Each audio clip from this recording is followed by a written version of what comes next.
Lesson 12, 28th February 2022. Lesson 12, 28th February 2022. Muhammad, peace be upon him, the last and the final prophet. Muhammad, peace be upon him, the last and the final prophet, by ex-brigadier Mustansar Billah. Brothers and sisters, the sub-subject was Quran curbs fornication and adultery. Quran curbs fornication and adultery. We had covered point A, the first point. Today, the second point, point B.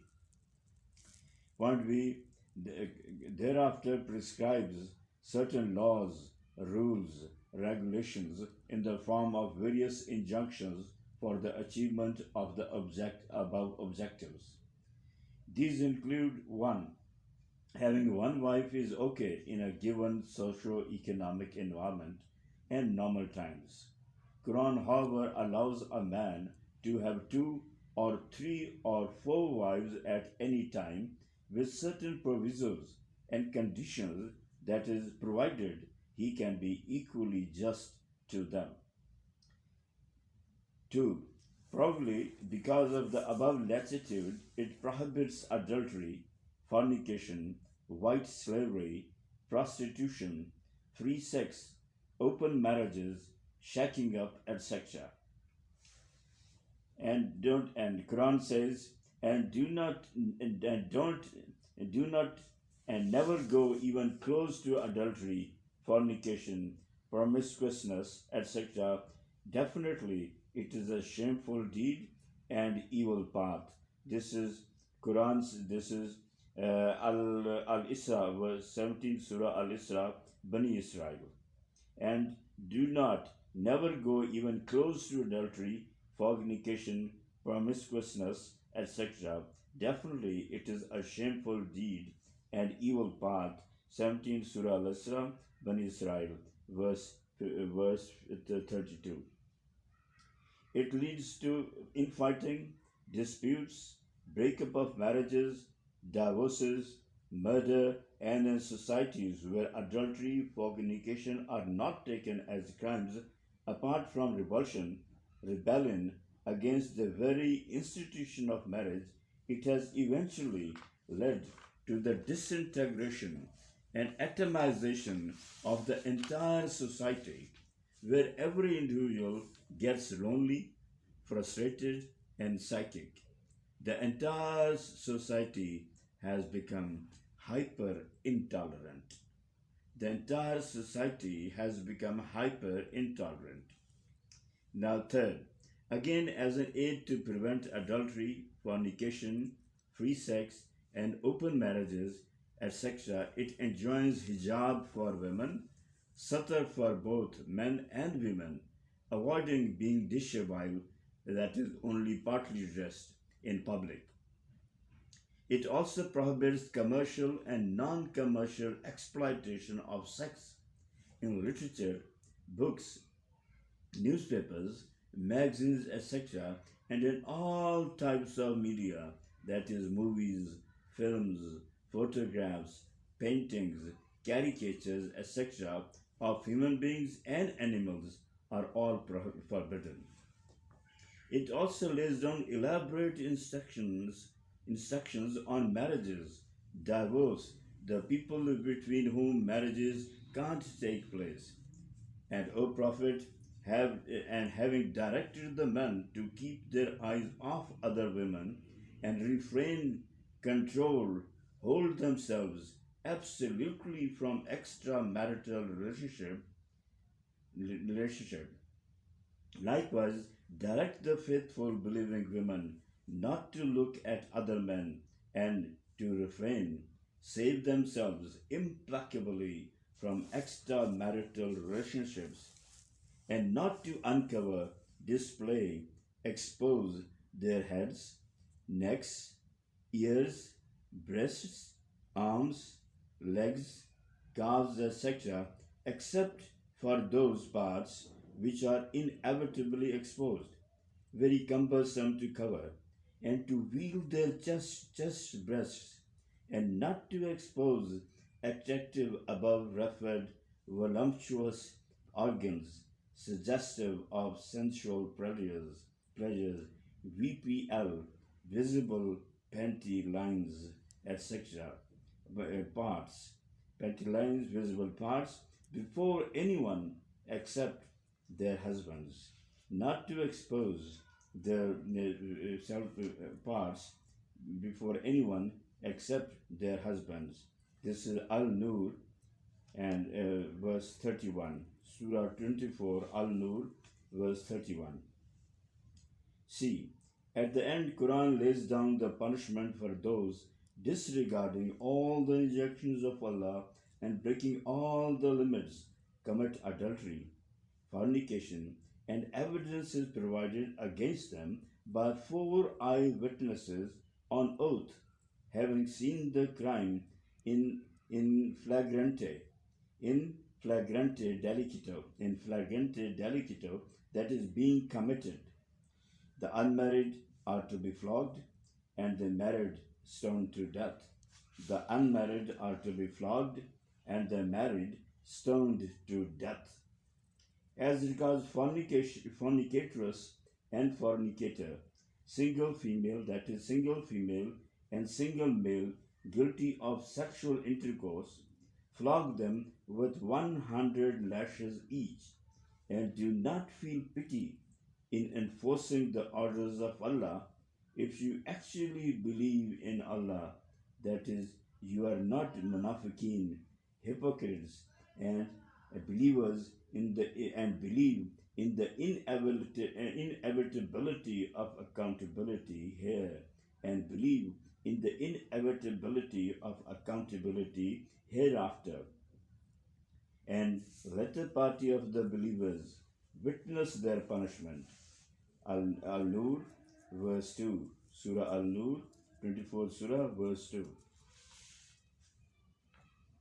As for evidence, those who accuse a chaste woman of fornication, adultery, and do not produce 4 witnesses to support their allegation shall be flogged with 80 lashes, and their testimony shall not be accepted ever after, for they are the ones who are wicked transgressors. Surah Al-Nur, verse 24 Surah, verse 4. Those who accuse chaste but careless believing women are cursed in this life, and in the hereafter they shall have a grievous punishment. Surah Al translation of Al-Nur, verse 4. Those who accuse chaste but careless believing women are cursed in this life, and in the hereafter they shall have a grievous punishment. D. Nudism is prohibited. Nudism is prohibited, so is being dishabille, only partly dressed, in public. Quranic instructions on hijab and satar are to be followed by all, male and female alike. E. Segregation of males and females is to be maintained in all organizations, bodies, offices, educational institutions, hospitals, workplaces, hotels, public places, and in all types of functions at all times. Having places of worship, however, places of worship like Mecca and Medina are exempted from this ruling. However, places of worship like Mecca and Medina are exempted from this ruling. F. The commercial and non-commercial exploitation of sex in literature, books, newspapers, films, and movies in all types of media are punishable by law. Photographs, paintings, caricatures, etc. of human beings and animals are not to be printed, published, displayed anywhere in any manner. Photos for identification purposes, like those for identity cards and passports, etc., are however exempted from this order. G. Marriages cannot be run, the last fear. Marriages cannot be run through state laws, as experienced by the West with great misery. Marriages cannot be run through straight laws as experienced by the West with great misery. All matrimonial matters shall be handled, managed, settled strictly in accordance with Quran and Sunnah. In extreme cases, matrimonial disputes shall be settled through unofficial juries as stipulated in Quran, filling which cases are to be referred to the muftis and courts, etc. Muhammad, peace be upon him, once sitting with his companions in his mosque in Medina, inquired, which is the best woman? That is the woman which is liked by Allah the most. Muhammad, peace be upon him, once sitting with his companions in his mosque in Medina, inquired, which is the best woman?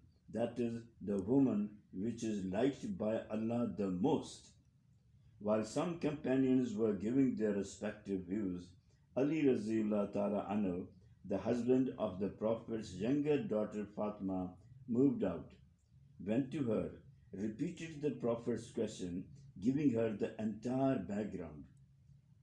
Fatima Razilullah Ta'ala replied, why didn't you say the one who doesn't look at men and takes measures that no man sees her other than her husband? Fatima Razulullah Tana replied, why didn't you say the one who doesn't look at men and takes measures that no man sees her other than her husband?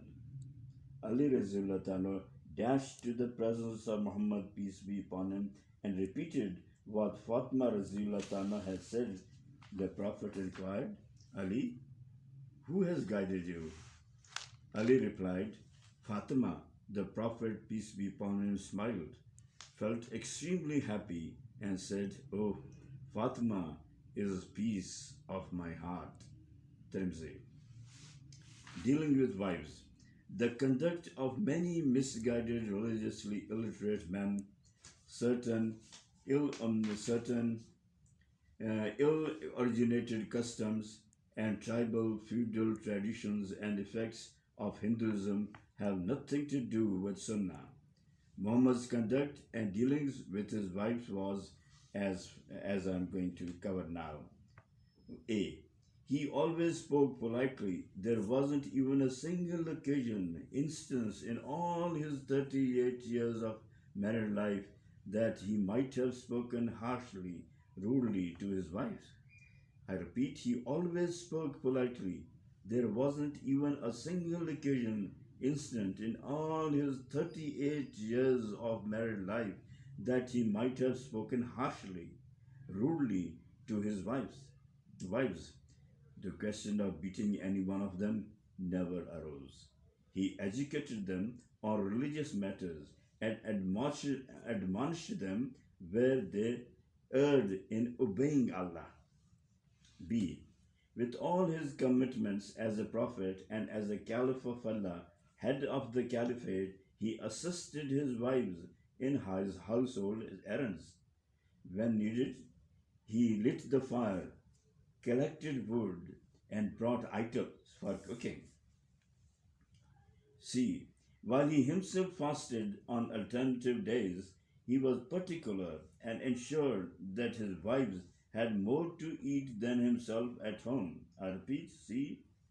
While he himself fasted on alternative days, he was particular and ensured that his wives had more to eat than himself at home.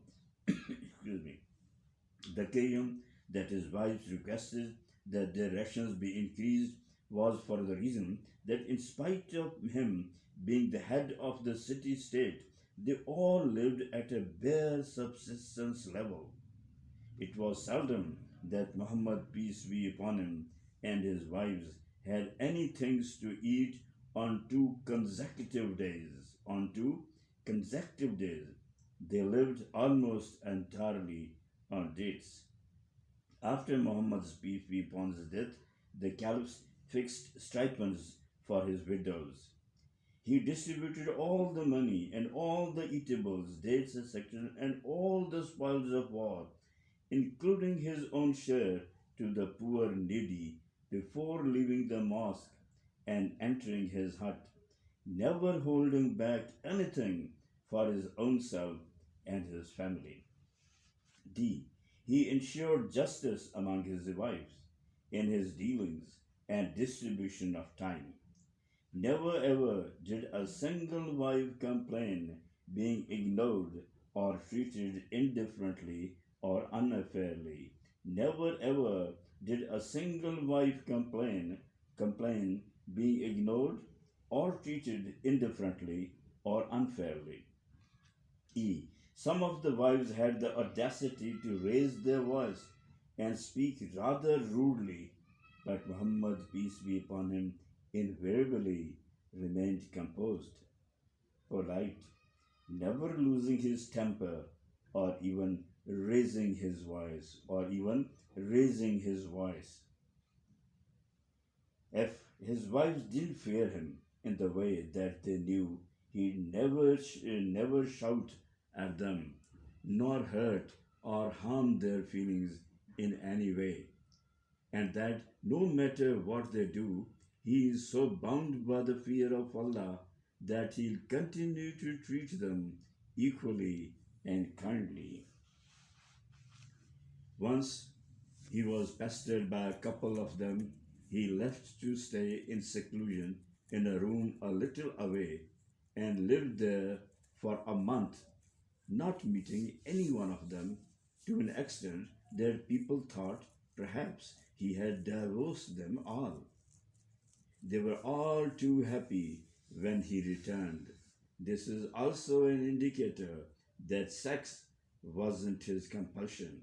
In fact, he also stayed away from his wives every month of Ramadan. G.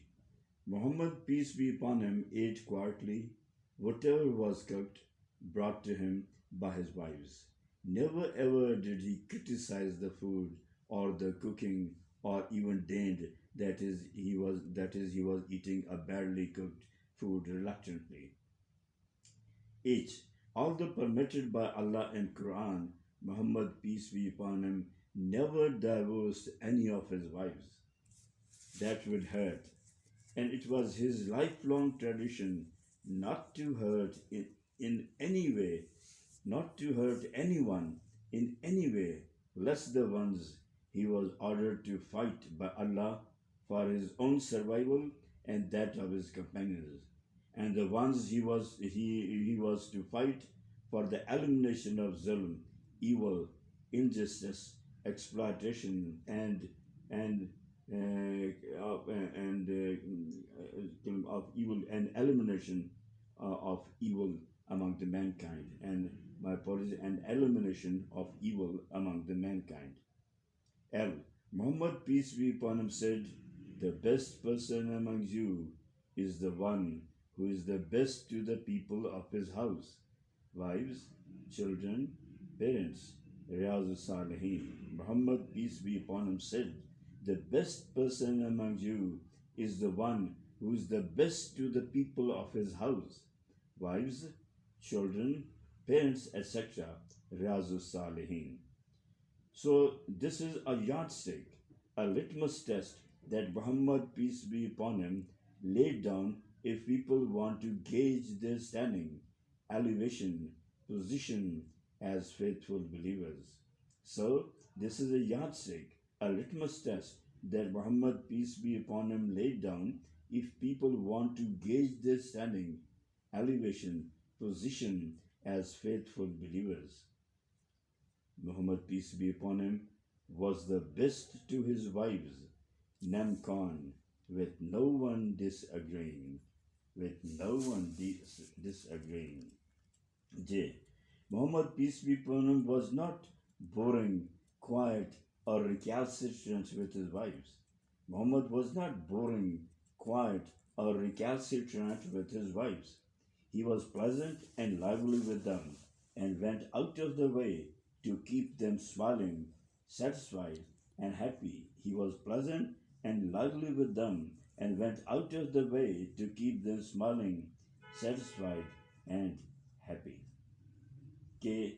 Muhammad, peace be upon him, never discussed his intimate relationship with any of his wives, with other wife, woman, or man. L. Muhammad once said, women are like a rib, are bent, have a vital role. You can't do without them. If you try to straighten them, you will break them. So deal with them as they are. Trimzi. I repeat, Muhammad, peace be upon him, said, women are like a rib, are bent, have a vital role. You can't do without them. If you try to straighten them, you will break them. So deal with them as they are. Trimzi. He dealt with his wives according to their age, mental capacity, and education, etc. Was straight and unambiguous in his speech. Was straight and unambiguous in his speech. M. Muhammad said, many wives have complained about their husbands to my wives, so such people, husbands, are not the better ones among you. Tirmidhi, Muhammad, peace be upon him, said, many wives have complained about their husbands to my wives, so such people, husbands, are not the better ones among you. Tirmidhi. N. Muhammad said, a husband doesn't hate his wife. If he dislikes any of her habits, there are other things which he likes in her. Muslim. Oh, and the last point, Muhammad said, peace be upon him, he who spends on the genuine requirements of his wives for the purpose of a reward hereafter only, this spending becomes a sadaqah for him, that is, shall be saved of many troubles, miseries, difficulties in this life and be rewarded hereafter too. Tirmidhi. Muhammad, peace be upon him, is unfortunately not being followed by most of the Muslims. Instead, they are following the devil and the West in their matrimonial matters. Muslim Muhammad, peace be upon him, is unfortunately not being followed by most of the Muslims. Instead, they are following the devil and the West in their matrimonial matters. This misconduct is a slur on Islam, and they form the biggest hurdle and a cause of preventing the mankind from taking a closer look at Muhammad, peace be upon him, and Quran. It will bedazzle the world to see that if every Muslim, every man was to follow Muhammad, peace be upon him, in dealing and treating with his wives the messenger's matrimonial conduct, there will be very few divorces. And if the wives also follow the marital norms of Muhammad, anyone can prognosticate, predict that the entire mankind can live a successful, splendid, soothing, happy, and comfortable married life, come ill fought as it should be. No burns, no scars, no feelings hurt whatsoever. No burns, no scars, no feelings hurt whatsoever. It also means extremely reduced vulnerability to marital adventures, relationships, lesser single parent families, no open marriages, and lesser cheating the spouses. I repeat, it also means extremely reduced vulnerability to extramarital adventures, relationships, lesser single parent families, no open marriages, and lesser cheating the spouses. It may surprise many a people that you do anything in any matter, in any aspect, field of life as Muhammad did, and the world would be a far better place to live. I repeat, may surprise many people that you do anything in any matter, in any aspect, field of life, as Muhammad did, and the world would be a far better place to live. At the end, I will say that Pakistan is reaching with adverse population ratio, that is one female is to eight males. One female, that is one female is to eight males. That is the population of females is 7 times more than the males. That is the population of females is 7 times more than the males.